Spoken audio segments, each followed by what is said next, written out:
Hi everyone, welcome to JR tutorials. I am your friend Rahul Jaiswal. तो दोस्तों, कैसे हो आप सभी लोग? उम्मीद करता हूँ अच्छे होंगे और आपकी स्टडीज भी बेहतरीन तरीके से चल रही होगी। बहुत जल्दी आप लोग के फर्स्ट यूनिट टेस्ट एग्जाम भी शुरू हो चुके होंगे, तो यार अच्छे से पढ़ाई करते रहो। हमारे चैनल के ऊपर सभी कंटेंट्स अवेलेबल है फ्री ऑफ कॉस्ट, तो अच्छी तरीके से देखो, उसको सीखो, कंसेप्ट क्लियर करो और अपना मेहनत करना मत भूलना। क्योंकि यार कितना भी कोशिश हम कर ले, अगर आप अपने एंड से पढ़ाई नहीं करोगे तो शायद वो सक्सेस आपको नहीं मिलेगा। तो प्लीज मेहनत करते रहना, मेहनत से सफलता जरूर से प्राप्त होगी। ठीक है दोस्तों, तो जैसा कि आप जानते हैं कि हमने प्रॉब्लम सेट सीरीज की शुरुआत की है, तो प्रॉब्लम सेट में हमने अलजेब्रा 10th स्टैंडर्ड का और 10th स्टैंडर्ड का ज्योमेट्री का दो चैप्टर्स कंप्लीट कर दिए हैं। और आज हम लेकर आ गए हैं फिर से अलजेब्रा सब्जेक्ट का थर्ड चैप्टर, जिसका नाम है अरिथमेटिक प्रोग्रेशन। तो ये अरिथमेटिक प्रोग्रेशन के जितने भी प्रैक्टिस सेट के वीडियोस है वो ऑलरेडी हमने पढ़ा के अपलोड किए हुए हमारे चैनल के ऊपर, तो सभी चीज आपको मिल जाएगा कॉन्सेप्ट। लेकिन प्रॉब्लम सेट जो है, प्रॉब्लम सेट नंबर 3, वो हम लोग आज से स्टार्ट करेंगे। तो लगभग 6-7 लेक्चर के अंदर इस प्रॉब्लम सेट को भी हम लोग कंप्लीट करेंगे। आराम आराम से पढ़ना है, कोई घाई नहीं है हमें, क्योंकि यार पूरा कंटेंट अवेलेबल है, हमने डाल के रखा है। और अगर आप और प्रीमियम पढ़ना चाहते हो तो हमारे एप्लीकेशन के ऊपर हमने एक पेड कोर्स लॉन्च किया हुआ है, जिसका नाम है विश्वास बैच। वहां से जाके जरूर से एनरोल करके आप पढ़ सकते हो। वहां पे आपको एक नया batch of science, maths and SST तीनों सब्जेक्ट के नए नए बैचेस फ्रेश वीडियोस के साथ मिल रहे होंगे। तो जरूर जाके एक बार चेकआउट कर लेना, अगर आपको अच्छा लगेगा तो जरूर से आप उसको परचेस कर सकते हो। ठीक है, इंस्टाग्राम पे कनेक्ट हो सकते हो, अगर आपको हमारे साथ जुड़ना है, बातें करना है या फिर मुझे टैग करना है, जो भी है जरूर से कर लेना। चलिए, आज हम लोग पढ़ने वाले हैं प्रॉब्लम सेट नंबर 3 का। जो क्वेश्चन नंबर 1 है उसके अंदर देखा जाए तो बहुत सारे क्वेश्चन है। तो क्वेश्चन नंबर 1 के अंदर आज हम लोग 6 क्वेश्चन पढ़ेंगे, 1 से लेकर 6 तक के। बहुत इंपॉर्टेंट है, मजा आएगा। आपको फिर से याद दिलाना चाहता हूं, ये चैप्टर का नाम है अरिथमेटिक प्रोग्रेशन। इसमें सेम आपको मिलेगा फर्स्ट टर्म ए बोलते हैं, T1 T2 T3 T4। ये फ्लैशबैक में चले जाओ। अगर आपने इस चैप्टर का लेक्चर वीडियोस देखा है तो आपको ये प्रॉब्लम सेट के वीडियोस बहुत ईजी लगेंगे। लेकिन जिन्होंने नहीं देखा, एक रिक्वेस्ट है कि पहले आप लेक्चर वीडियोस देख लो, जो हमने पढ़ा के अपलोड करके रखा हुआ है, तो वो देख सकते हो, कॉन्सेप्ट क्लियर हो जाएगा। तो ये जो प्रॉब्लम सेट जो हम लोग कराएंगे वो आपको ईजी लगेगा। नहीं तो फिर डायरेक्टली प्रॉब्लम सेट पे आओगे, समझ में तो आएगा लेकिन थोड़ा सा हार्ड लगेगा। क्यों? क्योंकि आपने इसके पहले बेसिक नहीं पढ़ा था, तो पहले बेसिक पढ़ सकते हो। ठीक है, चलिए शुरुआत करते हैं वीडियो की। ठीक है, छोटे छोटे वीडियोस बनेंगे लेकिन बहुत ही इफेक्टिव होंगे दोस्तों।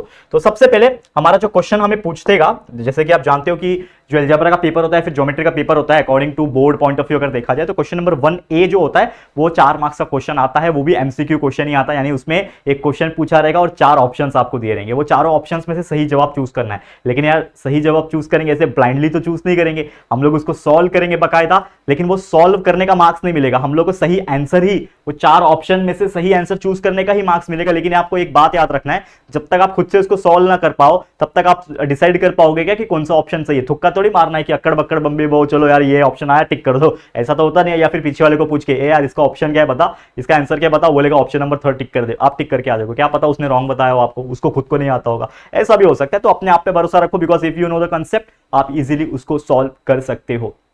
ठीक है, समझ में आ गया है? तो चलिए शुरुआत करते हैं, फटाफट से जाएंगे। तो सबसे पहले क्या क्वेश्चन पूछ रहा है, द सीक्वेंस -10 -6 -2 और 2। ये आपको सीक्वेंस दिया हुआ है। ठीक है, यहां पे मैं सॉल्व करता हूं। सीक्वेंस क्या दिया हुआ है देखो, -10 सीक्वेंस है, -6 है, -2 है, उसके बाद 2 है एंड सो ऑन, ऐसा ये सीक्वेंस दिया हुआ है।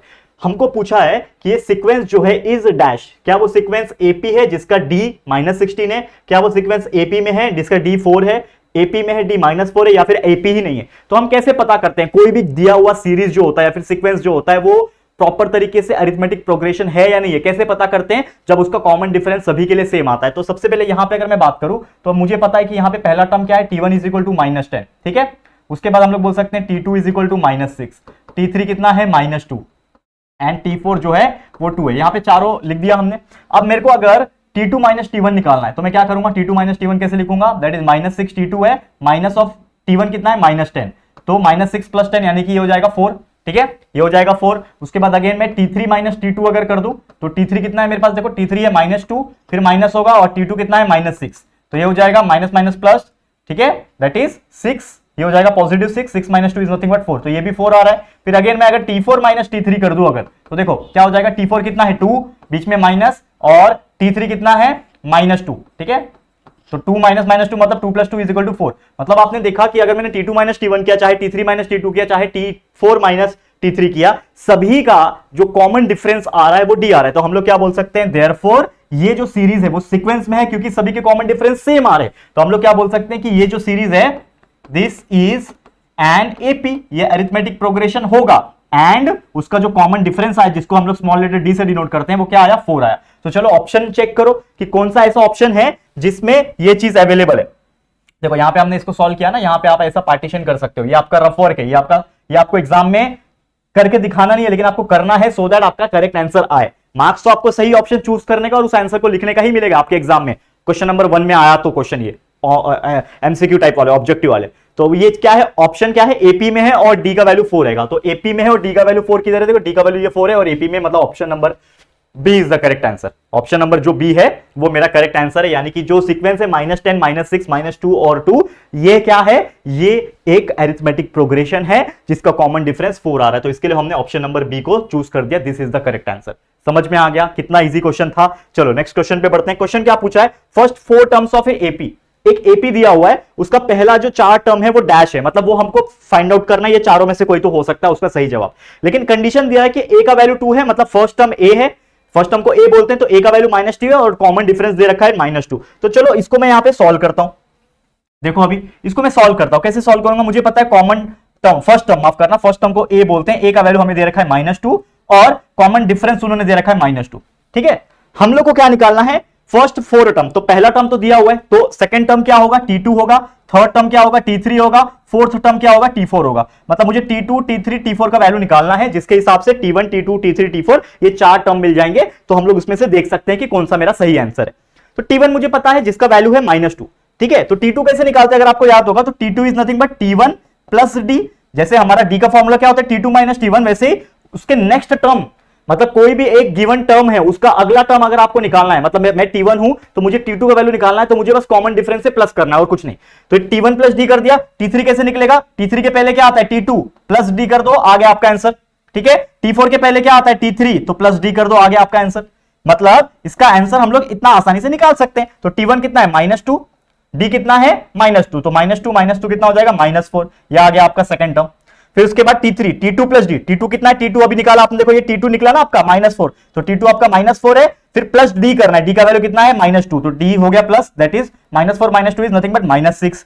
वैसे T4 निकालने के लिए T3 प्लस D करना है, T3 अभी निकाला जो कि है -6, प्लस करना है D का वैल्यू कितना है, -2, तो -6 - 2 इज नथिंग बट -8। मतलब इन शॉर्ट जो हमारा सीरीज आ रहा है, कौन सा, T1, T2, T3, T4, अगर मैं उसको एक साथ लिखो तो T1 कितना है, -2, T2 कितना निकाला हमने, -4, T3 कितना निकाला हमने, -6 और T4 कितना निकाला, -8। तो मतलब -2, -4, -6, -8 ये हमारा आंसर है। तो चलो चेक करो कोई ऐसा है क्या, देखो -2, -4 है क्या, -2, -4, -6, -8, मतलब ऑप्शन नंबर सी मेरा करेक्ट आंसर आ जाएगा। देखो -2, -4, -6, -8 वही हम लोग का सीरीज आ रहा है, मतलब this is your correct answer.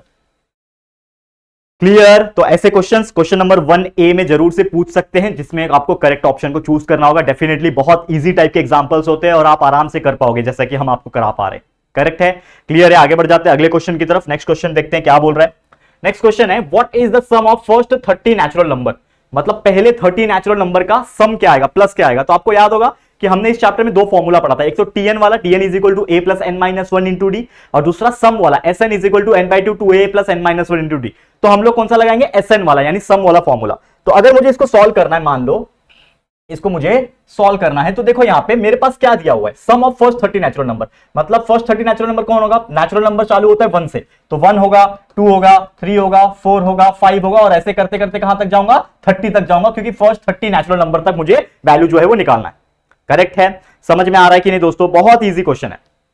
Okay, तो इसका मुझे सम निकालना है, मतलब Sn निकालना है। तो Sn is equal to formula क्या है, n/2 2a plus n minus 1 multiply by d. अब मुझे बताओ इसमें वैल्यूज क्या पुट ऑन करूंगा मैं, ठीक है, वैल्यूज को पुट ऑन करूंगा। Sn मतलब S 30 निकालना है मुझे, 30 नेचुरल नंबर निकालना है, तो n का वैल्यू क्या है, 30/2 हो गया, 2 मल्टीप्लाई बाई a क्या है पहला, 2a कितना है, 1 है ना, पहला टर्म 1 हो गया, प्लस n कितना लिया हमने, 30 लिया, 30 माइनस 1 मल्टीप्लाई बाई d कितना है, दोनों के बीच में d कितना होगा, मतलब हर एक का डिफरेंस कितना है, 1 के बाद 2 आ रहा है, 2 के बाद 3 आ रहा है, 4 5 6 का, तो हर एक के बीच में 1 का डिफरेंस है, मतलब कॉमन डिफरेंस मेरा 1 है।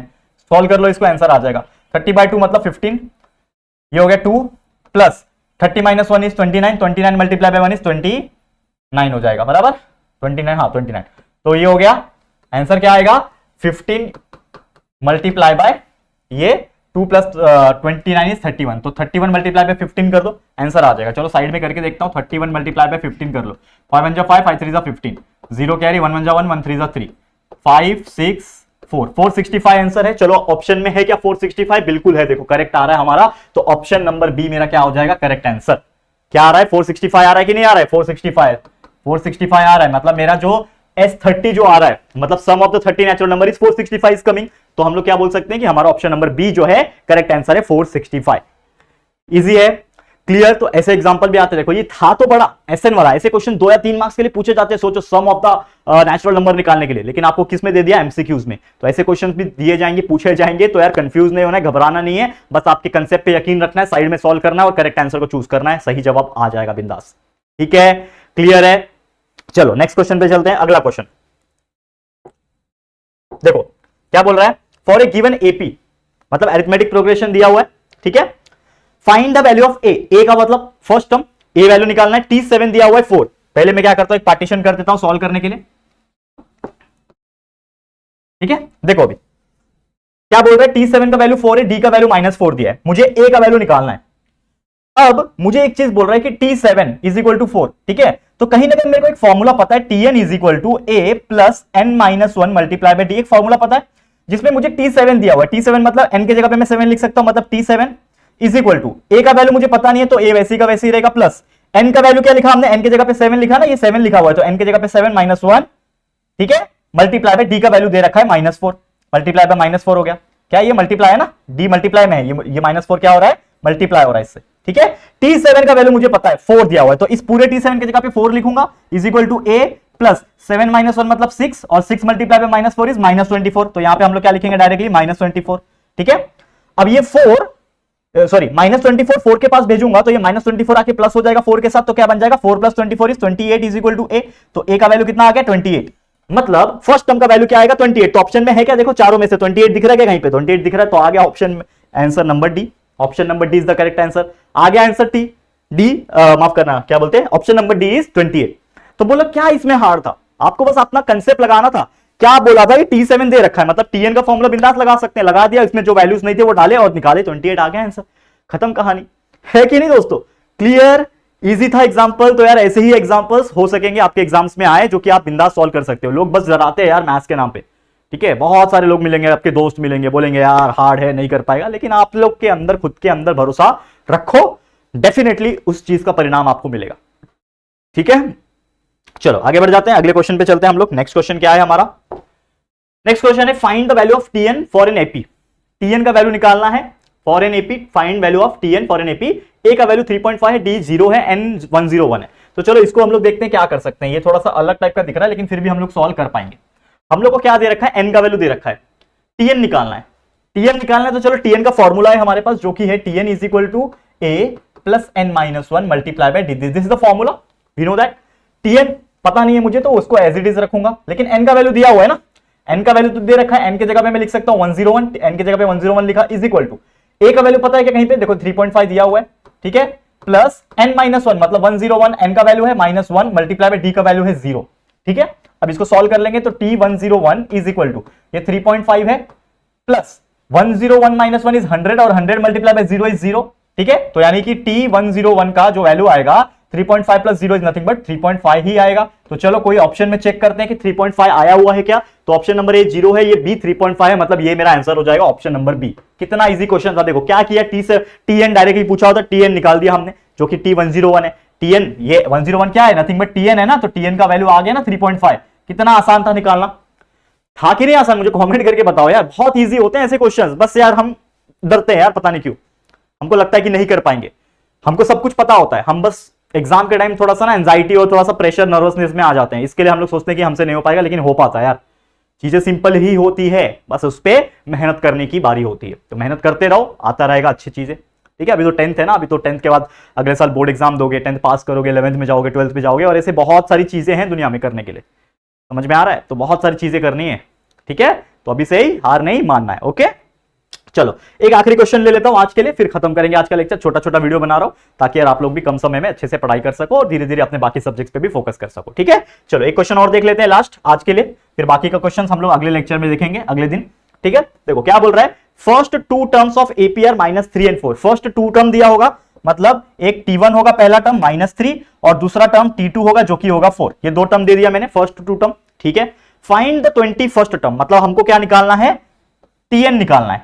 Tn मतलब T21 निकालना है, तो T21 is equal to question mark. ठीक है, निकाल सकते हैं कैसे? अगर मैं एक बात बोलूं, एक मेरे पास फॉर्मूला होता है जो कि Tn is equal to a plus n minus 1 multiply by t, ये मेरे पास एक फॉर्मूला। ठीक है, अगर मैं बात करूं T2 की, तो T2 का वैल्यू 4 है। T2 का वैल्यू क्या है, 4 है, और कुछ तो मुझे दिया ही नहीं है। तो T2 का जो वैल्यू है वो 4 मेरे को पता है ना, T2 का वैल्यू मुझे 4 पता है। तो Tn की जगह पे अगर मैं T ले लूं, ठीक है, तो इस पूरे का वैल्यू मुझे पता है 4, और a फर्स्ट टर्म है जो कि वैल्यू मुझे पता है -3। तो इससे मेरे को क्या मिलेगा बताओ, इससे मुझे d का वैल्यू मिल जाएगा। और एक बार मुझे d का वैल्यू मिल गया, a का वैल्यू यानी T1 का वैल्यू मुझे पता है, इसी को a बोलते हैं ना, a का मतलब ही फर्स्ट टर्म होता है T1। तो a का वैल्यू पता चल जाएगा, d का वैल्यू यहां से पता चल जाएगा, तो T21 Tn का फॉर्मूला लगा के कर सकते हैं, बिल्कुल कर सकते हैं। तो देखो कैसे होगा, ध्यान देना कैसे होगा, बिल्कुल ध्यान देना। ये मेरा Tn का फॉर्मूला है, समझ लो। ठीक है, अब इसको समझो, मैं क्या कर रहा हूं, ये T2 का जो वैल्यू 4 है, तो n क्या है यहाँ पे, T2 के लिए n क्या है, 2 है, तो यहां पे मैं ले रहा हूं T2। तो T2 is equal to a का वैल्यू क्या है यहाँ पे मेरे पास -3 प्लस n क्या लिया मैंने, T2 को लिया, मतलब n मेरा 2 हो गया, तो 2 - 1 मल्टीप्लाई बाय टी। ठीक है, समझ में आ रहा है, समझ में आ रहा है। अब इसको सॉल्व करो, देखो सॉल्व करो। तो T2 का वैल्यू क्या है मेरे पास, T2 का वैल्यू 4 है, तो यहाँ पे 4 is equal to -3 plus 2 - 1 is 1, 1 multiply by d is d. ठीक है, अब ये -3 4 के पास आ जाएगा, तो क्या हो जाएगा, 4 + 3 इज इक्वल टू, वहां पे अकेला गया बच गया, डी बच गया, तो यहां पे मिल गया मुझे डी का वैल्यू जो कि आ गया 7। डी का वैल्यू क्या मिल गया, 7 मिल गया। अब डी का वैल्यू मुझे 7 मिल गया, ए का वैल्यू मुझे -3 पता है, तो T21 निकाल सकता हूं कि नहीं। क्या फॉर्मूला होता है Tn का, Tn is equal to a plus n minus 1 into d, वापस फॉर्मूला वही लगाया। Tn इस बार क्या ले रहा हूं, 21 ले रहा हूं, मतलब T21 ले रहा हूं, a के जगह पे वही लिखूंगा जो कि है -3, जो पहले से दे रखा है हमें, तो -3 प्लस इस बार n के जगह पे क्या ले रहा हूं, 21 ले रहा हूं, 21 - 1 मल्टीप्लाई बाय डी का वैल्यू अभी भी निकाल दिया जो कि है 7। चेक करो, T21 is equal to -3 plus 21 - 1 is 20, 27 जा 7 2 जा 14, मतलब 140। 140 में से 3 माइनस कर दो, मतलब T21 इज इक्वल टू 137 आएगा। तो T21 का वैल्यू आ गया 137, T21 का वैल्यू जो आ गया वो 137 आ गया। अब 137 ऑप्शन में है क्या, चलो चेक करो, 137 ऑप्शन में है क्या, बिल्कुल है, ऑप्शन नंबर सी मेरा 137 है, तो यही हो गया मेरा फाइनल आंसर। क्लियर, तो 137 आ गया and this is your final answer. और आप देख पा रहे होंगे कि कितना इजी तरीके से, सिंपल तरीके से ये क्वेश्चन सॉल्व होते हैं, वाकई में सॉल्व होते हैं, और आप लोग भी कर सकते हो इसको। ठीक है, समझ में आ गया। तो चलो यार, फिर आज के लिए, फिर आज का ये जो वीडियो है मैं एंड करता हूं, क्योंकि इसके आगे के जो क्वेश्चन नंबर 1 के जो बचे हुए क्वेश्चन है, या फिर क्वेश्चन नंबर 2 3 4 जो भी है, वो हम लोग नेक्स्ट लेक्चर में देखेंगे। आराम आराम से पढ़ना है, कोई घाई नहीं है। मैं चाहता हूं आप लोग आराम आराम से पढ़ो, कोई घाई नहीं है। अगर आप अभी से भी आराम आराम से पढ़ोगे, subject wise, strategy wise follow करते जाओगे, तो यार लगभग दिसंबर एंडिंग तक आपका पूरा पढ़ के हो जाएगा, और लास्ट का 1-1.5 महीना LMR रिवीजन कर लेंगे, फिर तो आपको एकदम बढ़िया मार्क्स आ जाएंगे, टेंशन की कोई जरूरत नहीं है। ठीक है, चलो फिर आज का वीडियो एंड करते हैं। ये वीडियो आपको कैसा लगा है जरूर से आप कमेंट करके बताइएगा हमें। वीडियो अगर पसंद आया है, अच्छा लगा है, तो प्लीज वीडियो को लाइक कर देना, शेयर करना अपने दोस्तों के साथ, और अगर फर्स्ट टाइम आए हो चैनल पे तो फटाफट से हमारे चैनल को सब्सक्राइब करके बेल आइकन को भी हिट कर देना। ठीक है दोस्तों, तो जल्दी मिलेंगे फिर एक और नई वीडियो में, तब तक के लिए thank you and good bye.